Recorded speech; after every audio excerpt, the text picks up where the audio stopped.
Okay, good morning, everybody. This is the conference committee on the transportation bill, H.479. I think we're pretty close to getting everything wrapped up today. So with that, let's start. Wherever you want to start. Great. Well, thank you. Good morning. Good morning. Thanks for we thought we would start. I agree. I think we're pretty close on things. How about we start with the hardest thing first? Okay. And then we can roll from there. How's that sound? So the House heard a lot from Green Mountain Transit, and we think the work that you did in the language of the bill, I think, improved the bill. But we, the members of our committee, were concerned about the Green Mountain Transit not being able to, what not giving them money to make this transition would do to potentially to other service providers. And so we'd like to propose that we did get to hear from Ross McDonald in our committee on that, and he gave us a breakdown of how they proposed to address the problem. And we appreciated that Green Mountain Transit was requested to utilize $150,000 from their own reserves, and we agree that that's a good idea. And we'd like to come back with a proposal of taking from the Highway Maintenance Fund $850 to help. $850 a line. That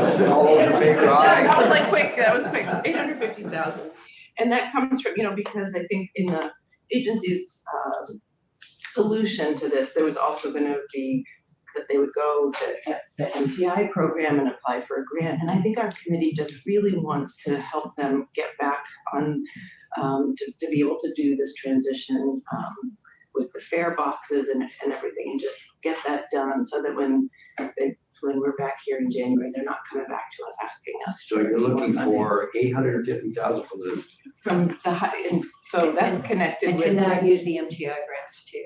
Right. So first, I think in our bill, we had proposed to take $1 million from the Highway Maintenance Fund and put it towards this, and with additional language that. And I'm a little bit tired on the language, but with language that should there be leftover funds that they would be able to backfill, similar to what we had done in the previous year. And I'm looking to Anthea. It's the same language that was included in the last T-bill, and it talks about how if there's money remaining at the end of this current fiscal year, then that $850,000 would be the first thing that's restored. But it is cutting the maintenance budget by $850,000. And that, if you're on your side-by-side, is going to be that bottom right chunk of yellow. Subsection A, that's taking the $850,000 from highway maintenance. And then subsection B is restoring it if there's money left over at the close of this fiscal year. So why wouldn't we just do what was comfortable to what Ross McDonald said? Why wouldn't we just do that? Because it was what's the rub with taking the MTI grants when they are very, very comfortable that they can get that money, and that's where they would prefer to do it. So why would we go against that? Yeah, I can answer that. I don't think the comfort level from our side is there. I mean, we haven't even started the fiscal year, things change, the budget changed. So that buffer that they feel comfortable with, we weren't comfortable with. And if that runs dry, it goes to local providers. We know that. So your local providers could potentially get hit. We know for a fact, if you look at the data throughout the years, the maintenance budget has carried forward. They rescinded $1.8 million from last year's budget. There's excess money there. It's a big pot. It's $107 million. They can manage $850,000 in our view. And I would like to say on the table, I'd like to add, kind of an exchange for that, or is that we think that our committee was not all that supportive of the $3 million for the Lamoille Valley Rail Trail. I know that you came back with $1 million for that, and I think we would see that as a good compromise to be able to agree to the connectivity grants, kind of an exchange. Can we ask Michelle? Absolutely. Michelle, any comments? For the record, Michelle Boomhauer, Vermont Agency of Transportation. I think that the proposal, one thing it could consider is that of that $1 million that was put in the House bill for the public transit, Green Mountain Transit, 500,000 of that, we later identified when we came here to the Senate and Green Mountain Transit CFO was giving testimony that that could be federal funds in terms of what they need to do in terms of how they're going to utilize that $1 million. And that was even better news for us because the federal funds availability within Ross's programmed FY24 budget, there's much more flexibility and availability of federal funds without impacting any of the other providers. And of course, federal funds are more favorable to the state than using T funds. And so I think our specific recommendation on this would be to consider maybe reducing it from 850,000 to 350,000, recognizing that we could use the federal funds that are already programmed. We have the ability to flex federal funds into the transit program, which we do more than any other state in the union.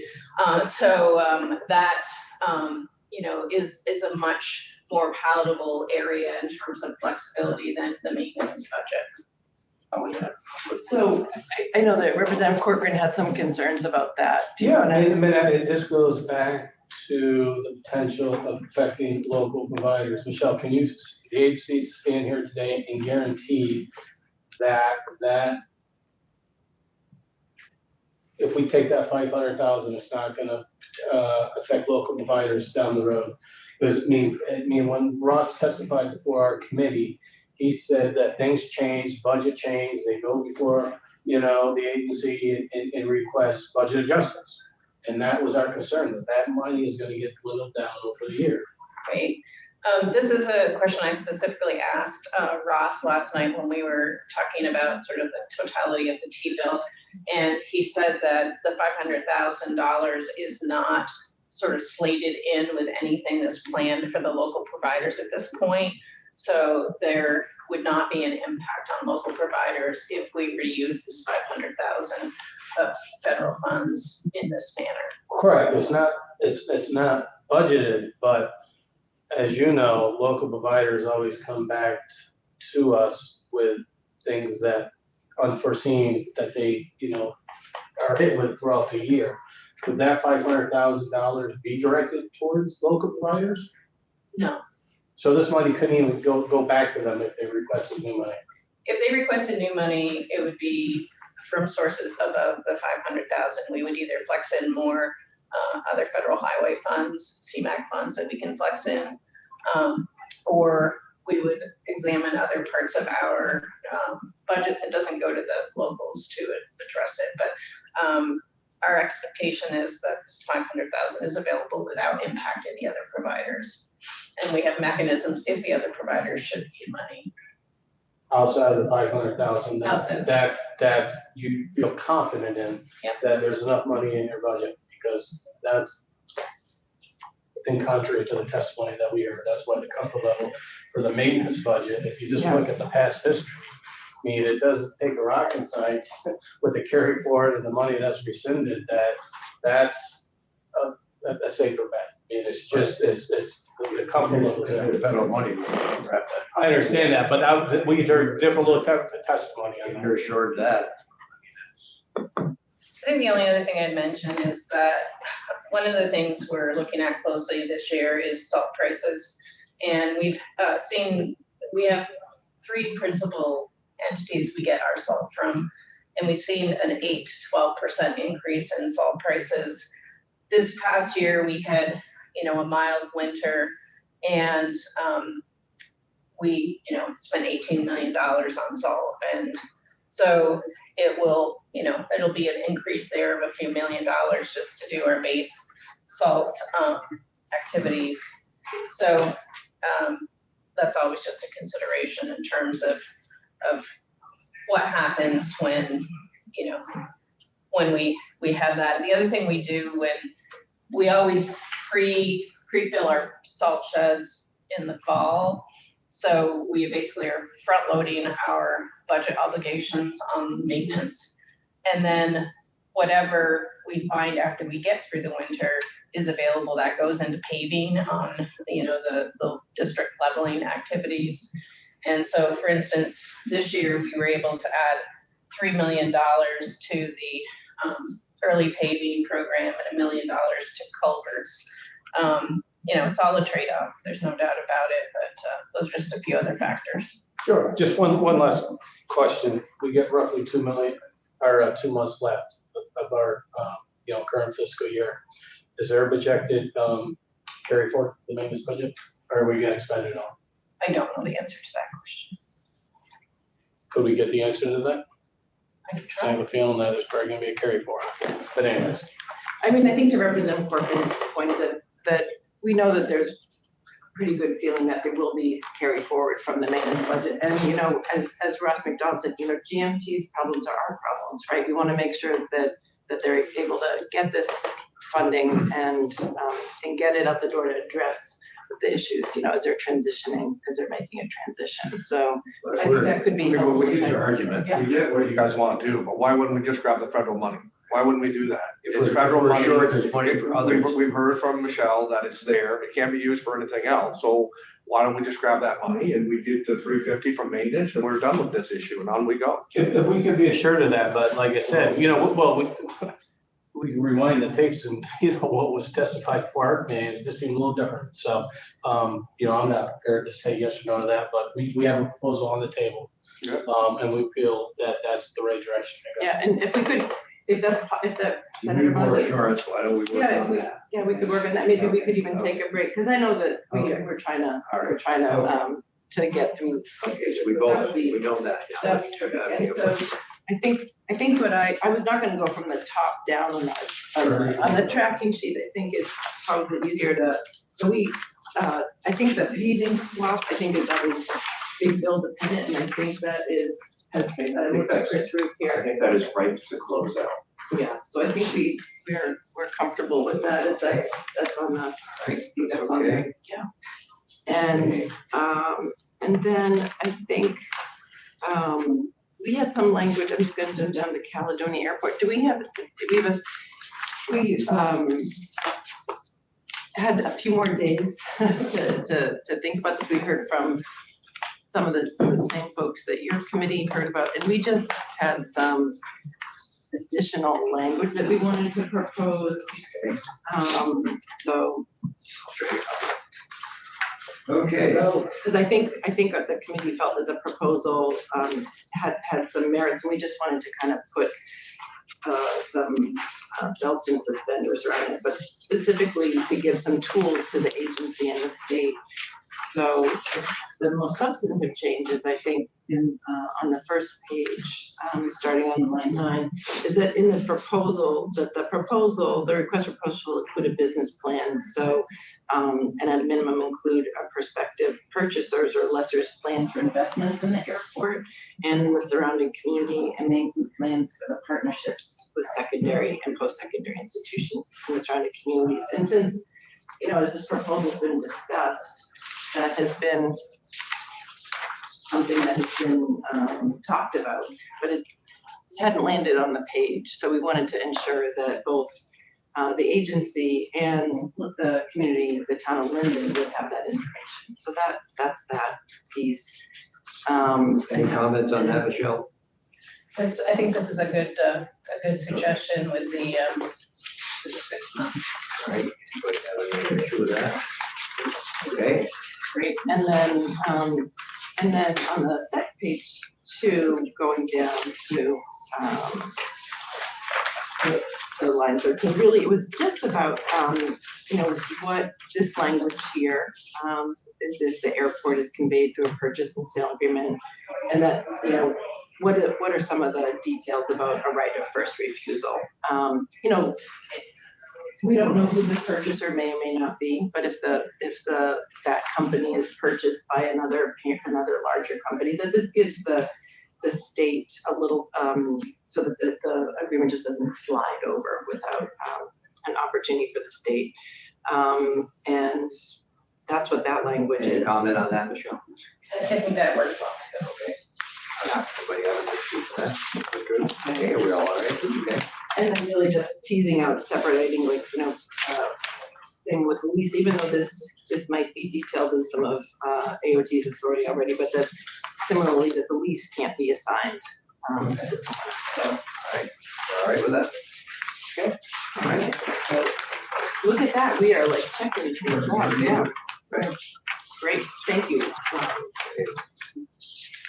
So, and I think actually that addresses sections 5A and 5B, because I think the authorization is okay too, right? They'll be newly renumbered as 8 and 9. Okay. All right. Thank you, Anthea. Then the project cancellations, I would defer to the members. So this is sections, let's see. Project cancellations are new section 10. On your side by side, it's going to be on page 9. Page 9. So with this one, I'm going to defer to the member from Bennington. on this Yeah, one. this language was in consultation with Senator Sears Yes, that's right. and the agency that they came up with it. I fortunately concede to the fact that we are going to terminate Southern Lake. I don't know, he came up with the idea, we had no knowledge. Yeah, So yeah. He came up with it. So this was a language that you know, I agree with, but again, I just, you know, the assurances from the agency, this is for the fact, for the Welcome Center, that there's gonna be an entrance from entering or heading north, and then the land that they bought for the Southern Lake now could potentially go back to the town for trails, and this language does that. So everybody all right with this language? All right? Okay. All right. All right. So moving. Bennington is included here, all right? So I think we're going to come back to the one-time fee. Yeah. Now, I think we liked the recommendations. This is down section 15. We like that. And let's see what page I've got. Well, you got a different one, okay? Oh, no, I'm just looking at my Okay. little top sheet here. Section 15 is on. It won't be included It won't be because you're included. agreeing with Yeah, this. we agree. We just had a couple of small changes for clarity. I want to skim over that. So, I think we wanted to talk just a little bit. I'm skipping down to, let's see. It's section 32, which is, again, it's on page 17 at the top.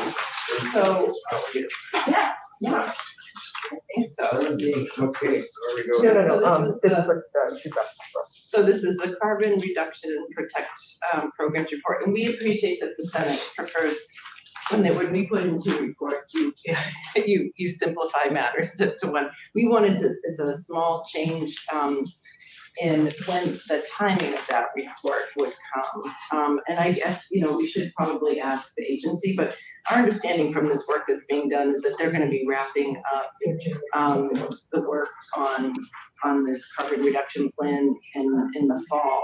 And members of the committee just wanted to get some of that information before the start of the session. So, so that if there was any legislative action or bill proposals that needed to be done, that we would have some time. So I think we were changing that date from January 15th to November 1st. So That's it. Yeah, I mean, the final report is a public document, so certainly we can send it along. so it's November 1st. I think November 1st probably will work.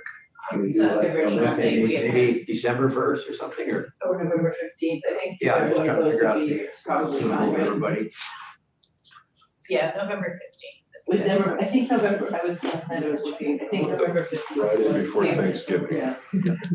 How about the Friday before Thanksgiving? I Yeah. So the 15th, think that maybe we could change that. Is that okay? okay, is that all right? comes along very good. Yeah, So we're all set on that, November Yeah. 15th? that we can do that.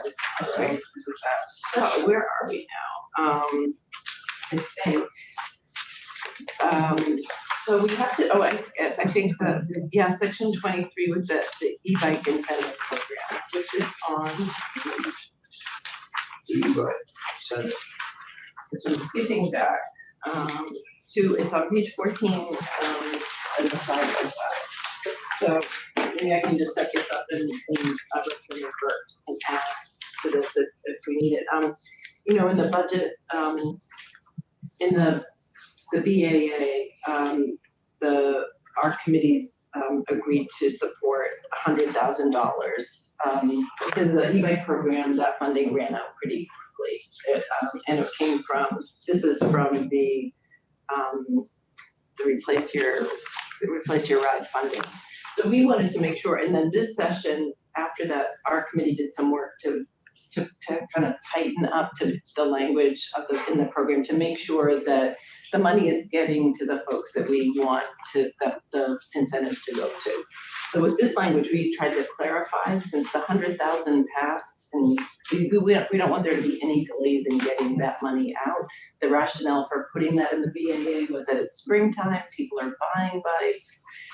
We want that money to get out. We didn't want it to be delayed by having to do new guidelines and having that be delayed, because there's a history of this money not getting out quickly. So this language just Didn't we clarifies. run out of money though? Didn't we run out of the e-bike money? So, We did, and That ran out. okay, so it went out fairly fast. Seen on TV last night, the one that stole at the city market, they stole electric bike, but the rear wheel was locked, so the guy was trying to steal the bike, he couldn't. Oh my God. He abandoned the bike and ran. It was funny. So we had a lot of discussion in our committee with the agency, and I think this language is. All right with you, Michelle? We worked it out, is that? Here's some cooperative. I know, very well. Wow. So, You can do both, you can get the money out and once the provisions are established, then they can go into effect. So it lets that. Everybody all right with that? All set? Everybody, okay? Okay, wow, we're just waiting on here. It's We are just, unbelievable. you know, here we go. And then the mobility going down, I think this is section 40, it might be on the, close to the end. So, this was section page 17. And we can come back if I skipped over. I jumped over something. You know, No, we're good, sorry. to be able to keep me. We're on page This is 17. page 17, Okay. section 40, and I think this was a proposal from the Senate. And I think we had some, Representative Corcoran wanted to add some little bit of language. Yeah, no, we totally agree with doing this bike safety Yes. analysis, and we think it's a good idea, but while we're doing it, we shouldn't miss the opportunity whether or not these things should have a DUI, you know, it should be DUI. For free bikes. It wasn't included in our original safety. It wasn't specifically called out. I wanted to make sure that it's No, I agree. called out. These things going 35 miles. No, that's right. That's why I was interested in this. Yeah. Because back yesterday, as I was going down the street, bike was in front of me, right in the lane. And you know, they don't have lights on them, they don't, so they got. Oh, yeah. Standards. And I saw so many bikes out there this past weekend, and you've got kids zipping around 25 miles an hour right in the city of Newport. No helmets on, no nothing. But yet we have the side-by-sides that have the helmets Oh, yeah. on. We have so much going on. And I think that this is a good start to this program. I'm glad I we're doing totally it. agree with your language here, but I think we need to really look at some of the safety on this as we move forward. I hope that next year that we can expand on this and really get back to it. I mean, I'm These 10 years old, go down the road. there was, I don't know how old they are, cause I'm old now, and, but seeing these kids out there going right down through the city, there was 3 of them, and weaving in and out of traffic, didn't stop at the stop sign, just, our stoplight, went right straight through, no helmets on, and just buzzing right up through. I mean, it is being something that I think we need to So expand you want upon. to add the emphasis on the alcohol. Well, just the DUIs. I Okay. mean, just like you said, they're getting more and more popular out there. I think they should be subject to it, but we'll see what the issue is. Anybody? I don't have an issue with that. No? Okay, good. All right, so, where's that? Leave us, I think, and then we can go back and make sure that I didn't jump over it. So, and then the effective dates, I don't think there were some changes there, but Anthea, I always Yeah, defer to you on that. so the changes that you're gonna see in the effective dates are all of the e-bike language, because there's the additional 50,000, and it's current fiscal year $50,000, and then the intent about get the money out the door quickly, but transition to the new program not later than July 1 of 2023. That language would all be effective on passage. So that's the only change that you're seeing here, is the movement of the money from replace your ride to make available for e-bikes and electrify your fleet. Although that program won't launch until well after July 1. And then the flexibility with the e-bike language, that would be effective on passage. That's the only changes you're seeing in your effective date section. That didn't really look up. Okay, great. So I think we did gloss over the connectivity, the rail trail connectivity grants a little bit. Do you want to discuss those at all? I think we're amenable to supporting that and creating that program. There had been discussion in our committee about, a few of us had been on the institutions committee in the House, and just known that we had been putting a lot of funding in, that it was always the last bit of funding that we were putting in. But we also see that this is an incredible asset to the state. So You saw how much that's being used right now, and people don't know where to park, people don't have the services, don't have the sure. opportunity to go, and it's in my district, or it touches upon my district, and buy it all the time. It's a wonderful trail, especially the last part of it, but there's just nowhere to make it a benefit to the community as far as to derive any income off of it the way it is right now. So our committee had been concerned because we knew that Senator Sanders had put a considerable earmark, and the testimony that we received was that was very fully funded. And so we had some concerns about, when dollars are precious, that we're, that could have waited till next year, I think was the sentiment. Yeah, no, correct. It was a $2 million earmark from, as Chair Coffey said there, and I think they only used $900,000 of it towards scoping. Those scoping reports haven't come really back in yet. So we felt that even with the 1.1 or $1 million still left on the table, they could still move forward and do what they needed to do, and they could come back to us either in budget adjustment or next year's budget. But I think we're prepared to say, all right, we'll give you the $1 million. We're very supportive of the whole. Absolutely, absolutely. Yeah, and I think it's inspired some folks who have districts along the Connecticut River, and just seeing what an it's been an incredible. well, we're working hard already project. as far as to expand the trail to New Hampshire. It will take, who knows, about 20 years, but we're already laid the groundwork down. We've already had meetings about it. We already have a group that's very viable. New Hampshire is on board with it as well. They want to see them to be able to connect from Vermont to New Hampshire. To come into the middle part of our state. How big is the span is it now? You're probably talking about 35, 40 miles of additional trail that goes from St. Johnsbury right to the Connecticut River. And to join a trail that's already established in New Hampshire. So it would be very, very neat to, maybe get these people coming from Maine to cross New Hampshire, all the way across the state of Vermont, all the way over to Lake Champlain. I could see that being almost as exciting as hiking the long trail of those areas. So to start the infrastructure to support that is very important to us. Same thing as the Connecticut River Canoe Trail, there Exactly. are lots of things that you can publicize about coming to Vermont. Yeah. No, we just totally agree. We just didn't want it, we weren't quite sure if that could be utilized. If you put it like 100 million in or 10 million, could they utilize it within the time frame of the budget? But we're in a couple places. Yeah. So I think we're back to the one time. Do you want to take a little break, and then we could maybe get that information? I'd like to get this wrapped up because. That'd be great. I think we would too. Gets it over with. So, Great. So, okay, you want to meet in 15, half hour, whatever you think? We're not in a plural sense. Well, I think we're gonna really have to ask Michelle about how much time that she would need. I mean, she. Still working on it. Bradley is not available, so I have some other people working on it. How about